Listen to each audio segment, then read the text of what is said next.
3, 2, 1. Here we go!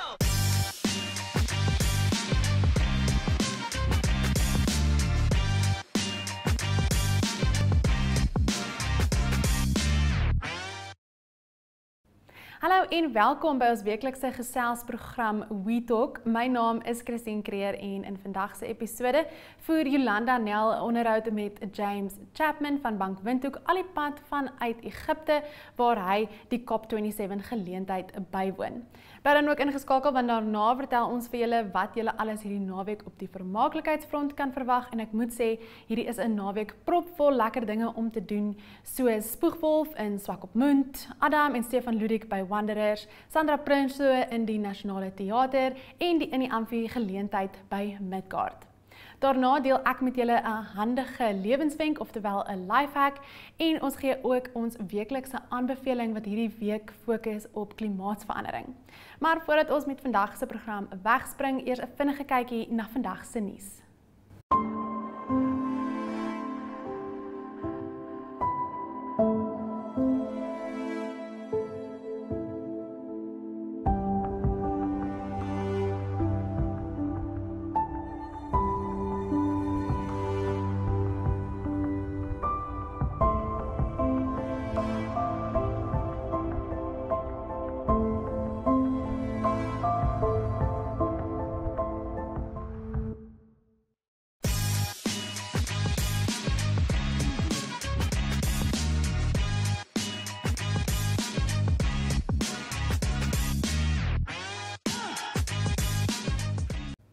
Op die Windhoek Express webblad kan jy vandag 'n berig lees deur Tanya Bause wat gaan oor die Sonneblom Breiklub wat vreugde versprei.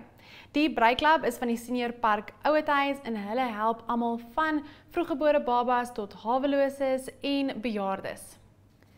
Die klub het in Februarie begin nadat een van die lede se mans oorlede is en sy skielik alleen was. Die klub is gevestig vir almal wat belangstel om te leer of sommer net by mekaar te kom om te jukkel en te brei. Daar is tans 12 lede in die klub. Hul eerste projek was om kniekomberse vir die Katatura Ouetehuis te brei. Daarna het hulle 'n oproep ontvang van iemand wat sê die hawelose mense kry koud en die klub het talle missies en kniekomberse gebrei. En so het die klub weggespring en het talle ander projekte aangepak en daar is geen teken dat hulle binnekort gaan ophou nie. Dit is regtig lekker om te sien hoe mense saamspan en hulle passie gebruik om die gemeenskap te help. In ander opwindende nuus het 'n jong Namibiër, Linda Venter, onlangs opspraak gemaak in die modewêreld. Linda is tans eerste jaar aan die Northwest School of Design op Klerksdorp en twee van haar rokontwerpe het onlangs by die Platinum Modefees voorblad nuus in Suid-Afrikaanse media gehaal met een ontwerp wat 'n gesogte prys verower het. Venter het die Showstopper of the Year toekenning onder die eerstejaars gewen vir 'n persrok wat die doodsonde uitbeeld. Die tema was die 7 doodsondes en elke kleur het 'n ander sonde verteenwoordig. Dit was egter veral 'n pragtige rooi rok wat al die aandag getrek het.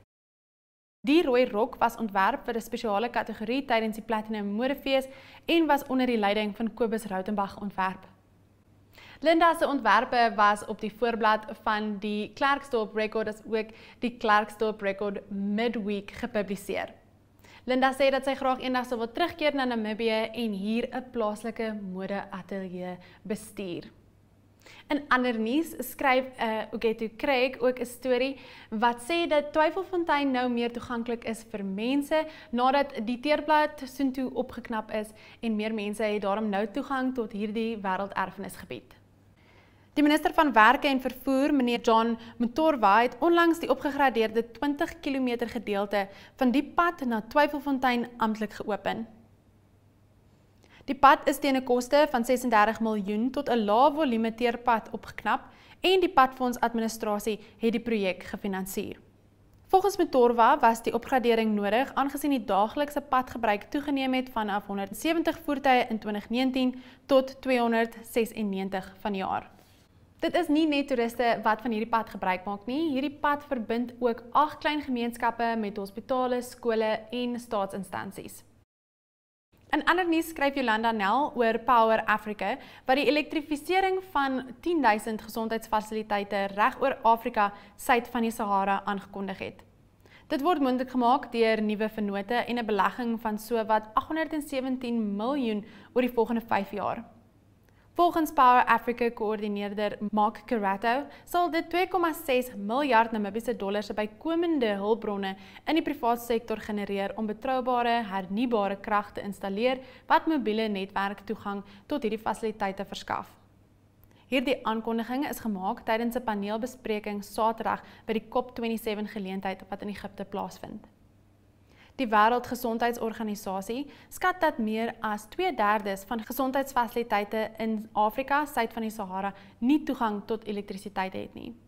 Dit is volgens Karato nie net belangrik vir die voorsiening van noodmedisyne nie, maar ook vir verkoeling om die lewensvatbaarheid van medisyne en enstowwe te waarborg. Gedurende die afgelope 10 jaar het Power Africa gehelp om elektrisiteit aan 160 miljoen mense in Afrika te verskaf, deur meer as 3,3 miljoen huise en besighede te verbind. En boonop is meerderheid hiervan clean energy. Ons volgende storie verduidelik hoe speletjies ook mense kan help leer. Nou ek praat nou nie van opvoedkundige speletjies nie, maar eerder rekenaar- en videospeletjies. Speletjies word dikwels afgekeur met baie mense wat meen dit is verslawend, dit is nie produktief nie en dat dit geen waarde tot spelers toevoeg nie. Maar het jy geweet dat die brein meer gestimuleer word wanneer jy 'n speletjie speel as wanneer jy televisie kyk? Studies het getoon dat jou brein slegs 30% betrokke is terwyl jy televisie kyk, terwyl wanneer jy 'n videospeletjie speel, verhoog hierdie waarde tot 90%. Dit sal sin maak aangesien televisie kyk slegs die gebruik van 'n mens se oë vereis, maar videospeletjies moet jy 'n controller of 'n keyboard gebruik en jy moet besluite neem wat 'n impak sal hê op wat in jou speletjie gebeur. Die feit dat die speler ten volle gefokus en betrokke is, bied 'n unieke geleentheid vir 'n individu om iets te leer. Dit maak 'n ander wêreld oop vir opvoeding. Maar dit gesê, moet ons nie onbewus wees van die negatiewe gevolge van speletjies nie. Te veel van enigiets is nie gesond nie. Hoewel studies bewys dat speletjies nie so sleg is soos wat ons aanvanklik gedink het nie, kan speletjies steeds verslawend raak en daarom is dit belangrik dat die speelomgewing vir kinders steeds beheer moet word. En dit is al vir vandag se nuus. Nou vir ons onderhoud met James Chapman vanuit Egipte.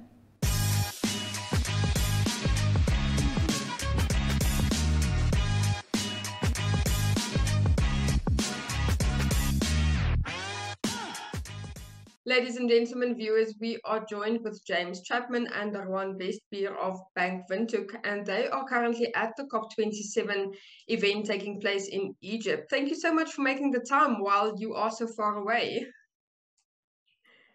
Oh, very privileged to be here and to be having this discussion with you. I am going to give you the floor, and you can just tell us what are you doing there and what's important. No, thank you, Landa. Yeah, I think COP27 in Egypt this year, it marks the 30th anniversary of the adoption of the United Nations framework for prevention of climate change. I think following a lot of commitments that was made, engagements that happened at COP26 last year, this is really about an urgent call for action. And hence, COP27 has also launched under the slogan, Together on Implementation. This is really to emphasize the need of an urgent response and urgent action required in terms of climate change. I think that has been the theme going around all week already, that we are at a point where commitments and negotiations are all good and well, but at some point we need to step up in terms of our execution.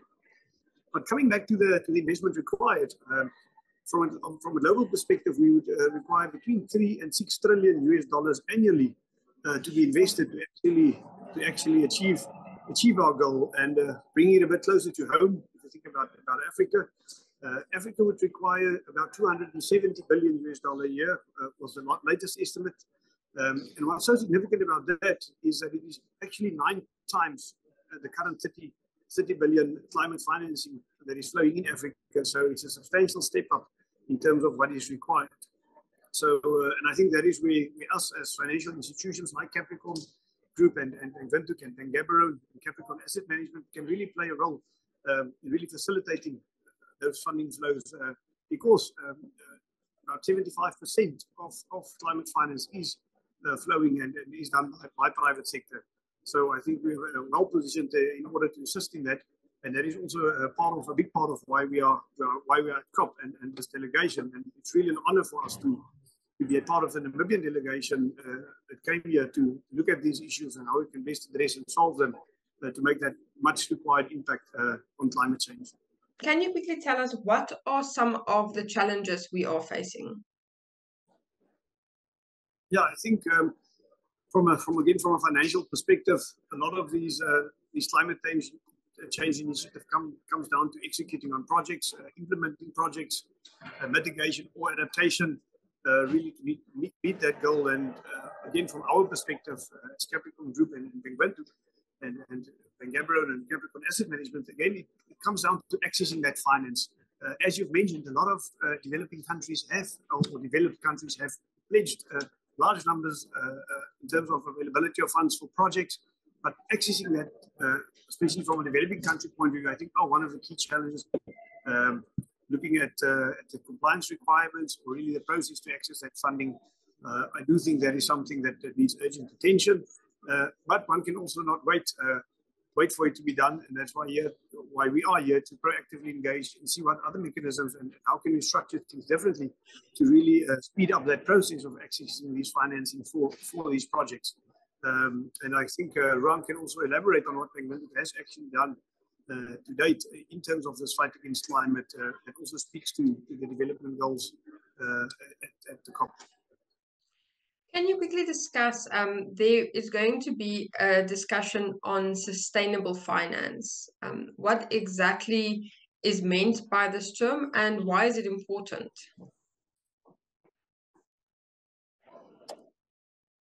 Thank you. Okay, so sustainable finance is a concept that has been floating around the corporate sphere for many years, and sustainability is crucial to unlock favorable funding. So sustainable finance can be known as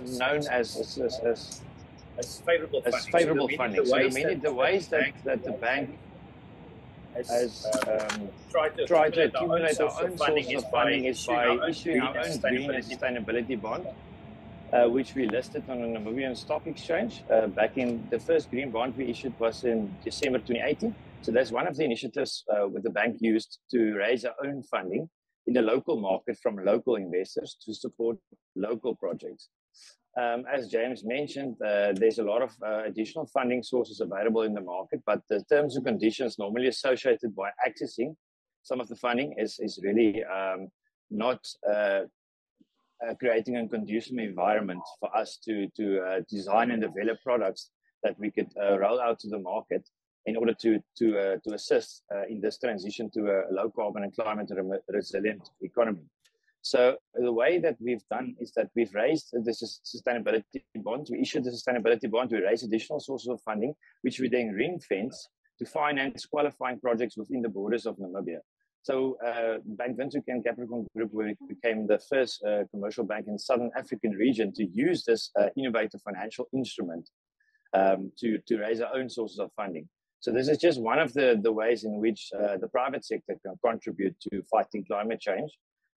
By creating a conducive environment and also designing innovative financial products, which we can avail to our client base, and also to motivate and facilitate them to invest in green assets and going green.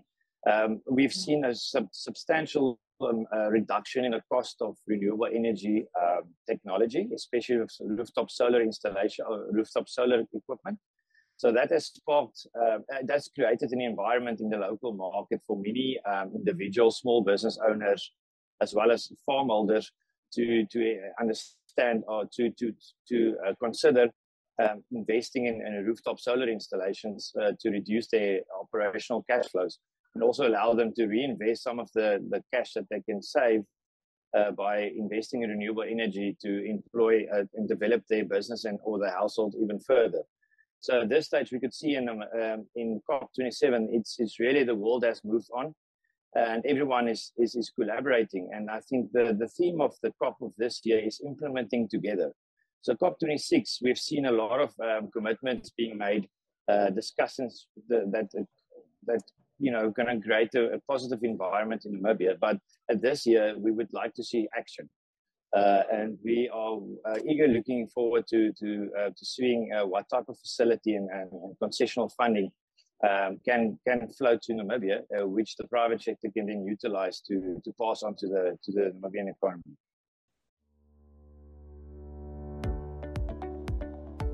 Tourismus Namibia is a weekly tourism show that brings you the latest news in the tourism industry and topics related to that. If you would like to feature your brand or campaign on this platform, contact tourismus@synergy.com.na for news and advertising related queries. Tourismus, bring the world to Namibia. 3, 2, 1. It's mid-month and we've got lots on the entertainment front for you. On Friday, as from 5:30, South African rockers Spoegwolf perform at the SFC in Swakopmund. At 6, Adam, Elof and Stefan Ludik perform at the Windhoek Summer Festival taking place at the Wanderers, or catch them on Saturday in Otjiwarongo. Back to the coast, SA's Rudy Klaasen performs in the Swakopmund Town Hall in support of the Cancer Association of Namibia as from 6:30. At 8, and as part of the Windhoek Woordfeest, Sandra Prinsloo performs Spartyd in the National Theatre. Alternatively, take a weekend breakaway to Midgard, where you can enjoy Pietman Geldenhuys and friends, as well as the Radio Kalahari Orkest and Leonie May at the Resorts Amphitheatre. On Saturday at 9, there are fun activities for the whole family in aid of cancer awareness amongst men at Gondi Contests, and at 6, Animals by Night, to the benefit of the SPCA, with live music, an art slam and a silent auction, takes place at the Goethe Institute in Windhoek. At 8, Emo Adams and the Take Note Band perform at the Windhoek Country Club. And at 8:30, Spoegwolf hosts the Windhoek concert at VRS Vegkop. On Sunday at 7, the College of the Arts present their Christmas Memories concert in support of the Cancer Association in the Dutch Reformed Church in Eros, with the Cantario Dire performing the Requiem by Gabriel Fauré and a variety of other Christmas music. If you fancy yourself some Italian food, then listen up. The Nast Hotel School is hosting the Italy Meet Africa Day on Friday, the 18th of November, with various Italian dishes to choose from creamy Tuscan shrimp to pizza and lasagna. The Fairview Wine Sommelier will guide guests in their wine choices for meal orders on the day. If food and wine pairing platters are more your thing, then each platter is served with a selection of 5 wines that is paired with either Mediterranean, cheese, meat, nougat, or chocolate. So come and enjoy an atmosphere of Italy meeting Africa. There will also be drumming sessions of 10 minutes every hour on the hour. Head over to the Nast Hotel School Facebook page for more information. Have an awesome weekend.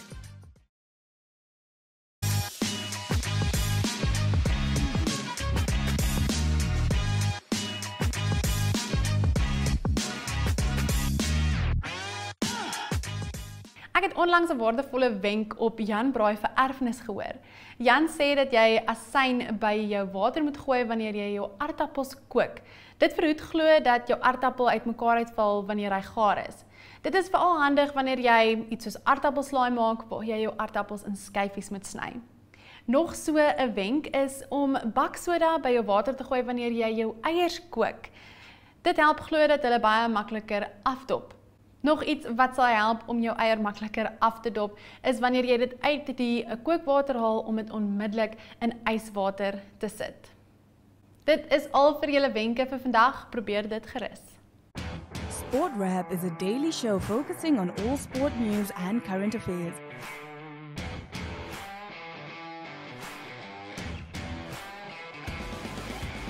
If you would like to feature your brand or campaign on this platform, contact sportwrap@synergy.com.na.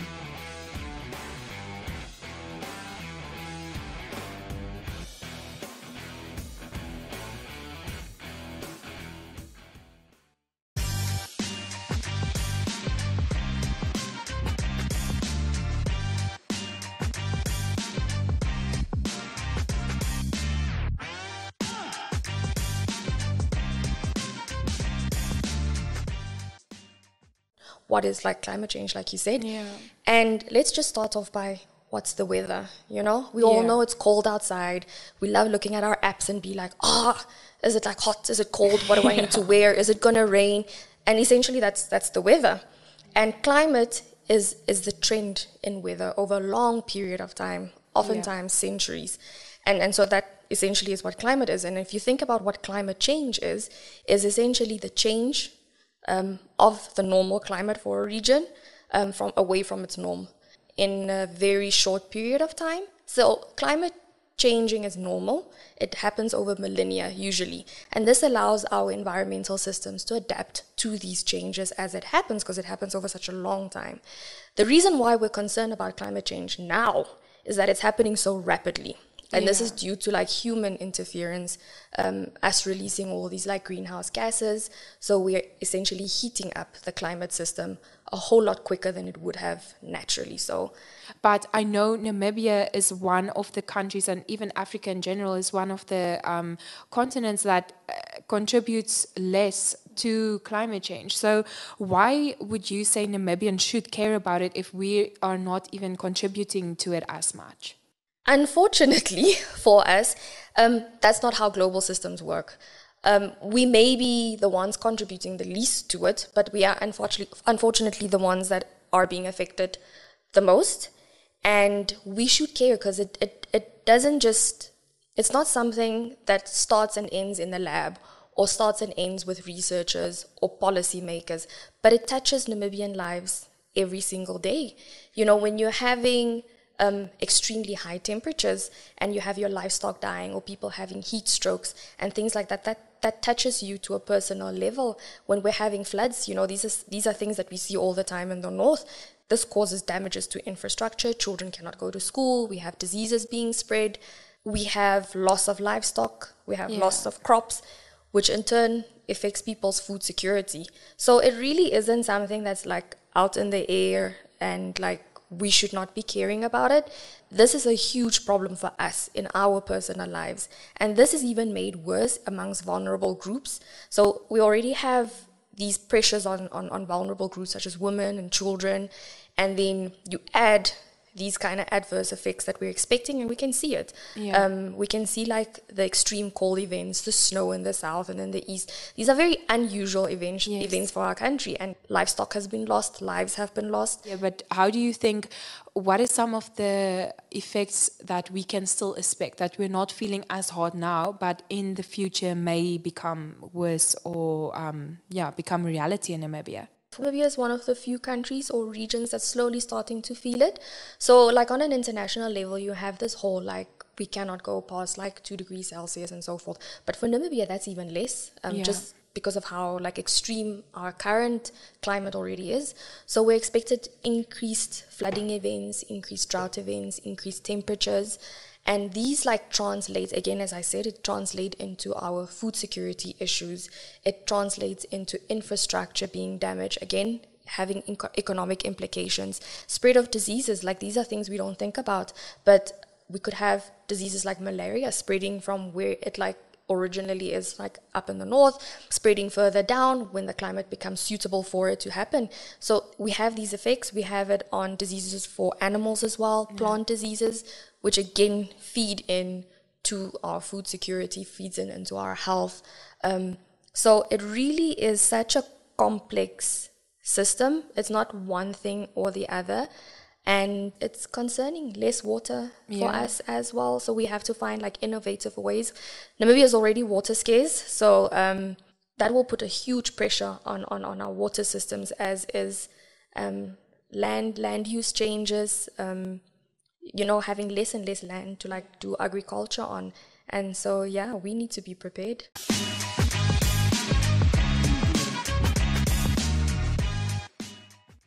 En so kom ons aan die einde van nog 'n lekker episode van We Talk. Baie dankie dat julle vandag saam met my en ons span gekuier het.